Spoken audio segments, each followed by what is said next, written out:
Um, about the Queen, chapter 21. Not that Queen. I mean, the Queen is having a major success. No, The Crown. I'm sorry. The Crown is a series, Netflix, I think.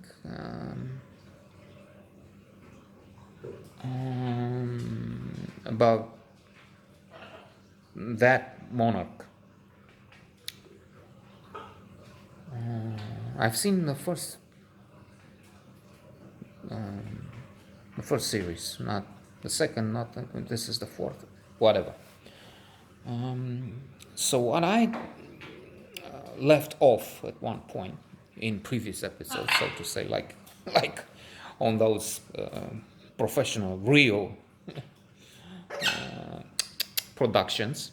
Not this joke, by the way. I will have to insert some kind of spoiler alerts. This is not serious. This is some sort of joke. So maybe you shouldn't watch. I mean, for sure you shouldn't watch. Maybe is in order because I was thinking those few that show in ratings may just find some fun in thinking this. What is this crazy guy saying? I'm taking it as buffoonery, or I don't know. Well, if that's how you feel about it, why not?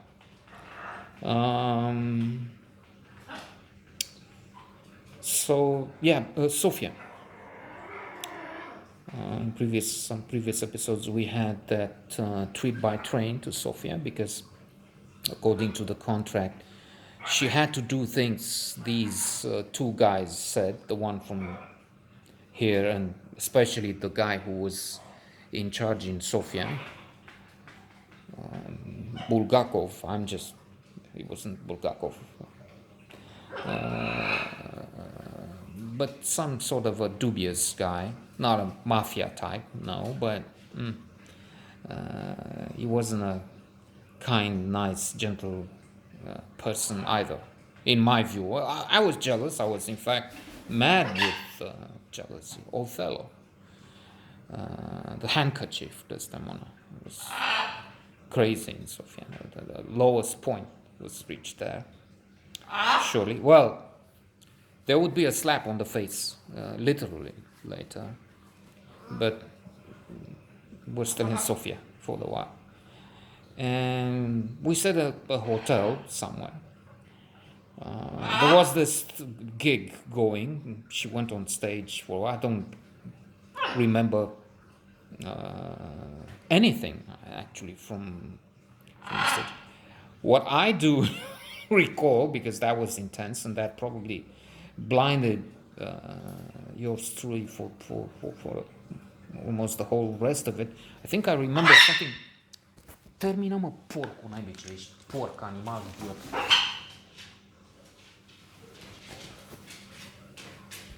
They're supposed to be intelligent, but I very much doubt that. In 10 or 12 years since he's been here, he hasn't learned that I hate this when he's screaming like an idiot, and he's blowing my mind with this. I'll die once during recording or something with a heart attack. Anyway, and by the way, incidentally, psychology studies have shown that there is this phenomenon, hedonic adaptation. We adapt to the good things, which is unfortunate. It doesn't stay for long. You buy a car, you buy jewelry, you buy clothes, you get used to them. You don't notice them anymore. They looked at lottery prize winners over $1 million. A few months, yes, joy. After a few months, so money doesn't have that effect. And in general, material things. If it's a question of spending, you better spend on travel experiences. Oops, I forgot, pandemic, no travel. Well, later. In 5-10 years time, you can go ahead and travel. I can't anyway, so with these silly fuckers. Especially the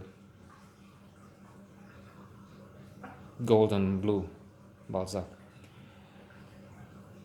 On the other hand, what is good is that we adapt also to negative things. They looked at paraplegics and people who suffered accidents, and there's a dip, just like with the lottery winners. There's a bump, there's an increase, and then they return. For those who are in bad circumstances, there's a serious dip, but then they move on and return to normally get used with the misfortune, whatever. Unless, and that's what I wanted to get to.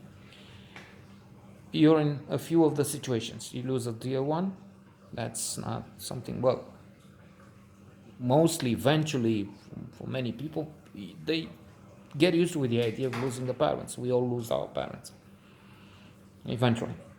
Unless, of course, we die before them. Unemployment, that's serious, and noise.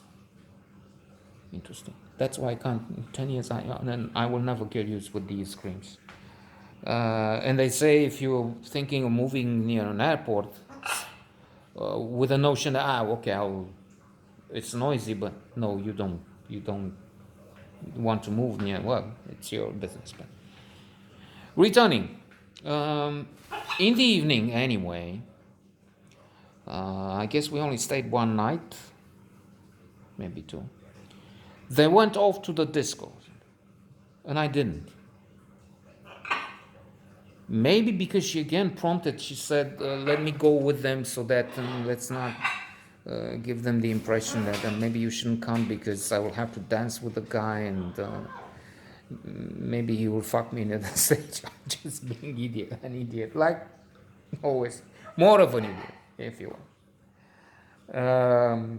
So I don't remember, maybe I was an idiot then and said, no, I don't want to come and see you like that, and with him touching your ass, and I don't know, lascivious something, luring the attitudes. No, I'm just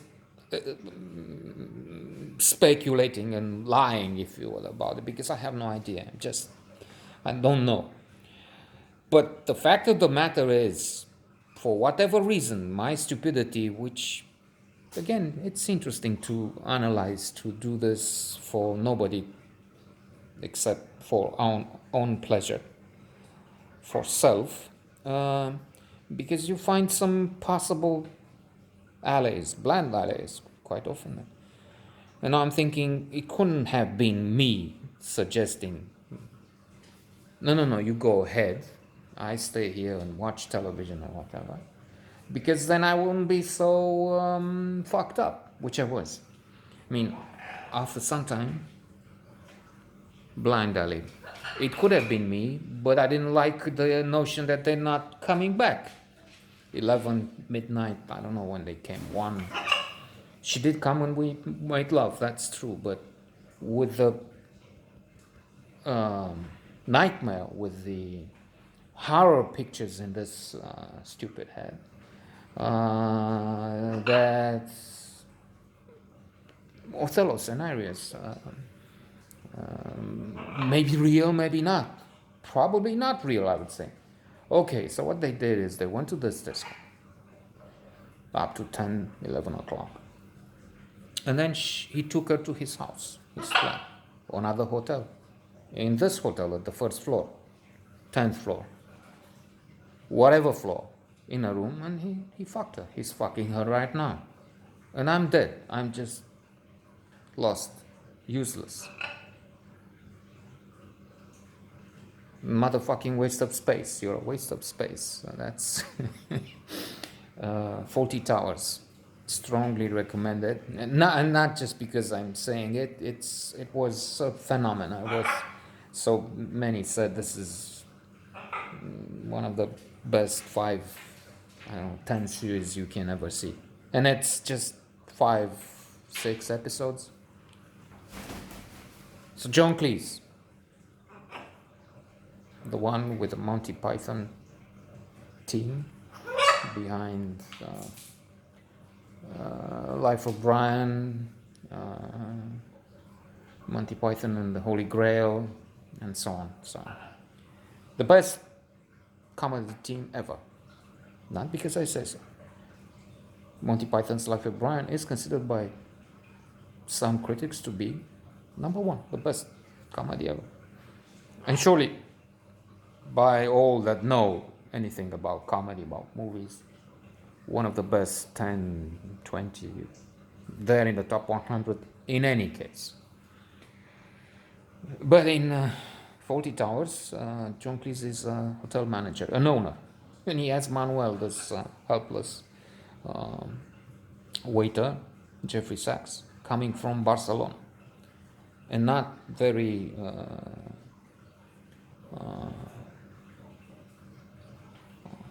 familiar with the English language in those episodes at this stage. So, anyway, many mistakes, many miscommunication, falls, wonderful comedy. At one point, he comes with a spoon. He explained something that Manuel didn't do with a spoon. So he comes with a spoon and he kicks Manuel on the head with a spoon. You're a waste of space. So I was thinking I'm a waste of space without the humor, without meaning it. And I really contemplated for some minutes, I don't know, 1 hour. It doesn't matter. I didn't do it, and it was just a serious, massive depression. I don't know about the seriousness of it, but I was thinking I must kill myself because it's gone. Everything's. I mean, this is terrible. How jealousy at its maximum.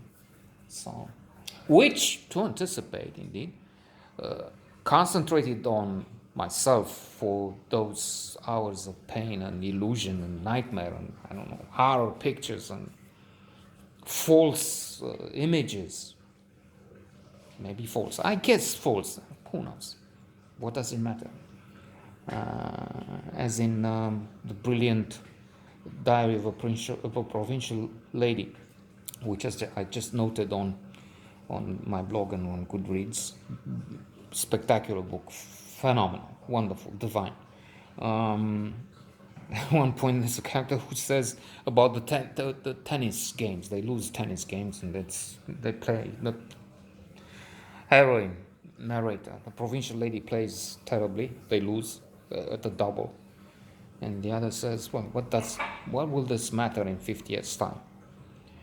And it's hilarious, this and so many, because, well, in 50 years' time it wouldn't matter, but now the idea was that now they were very upset. He was very upset, her partners.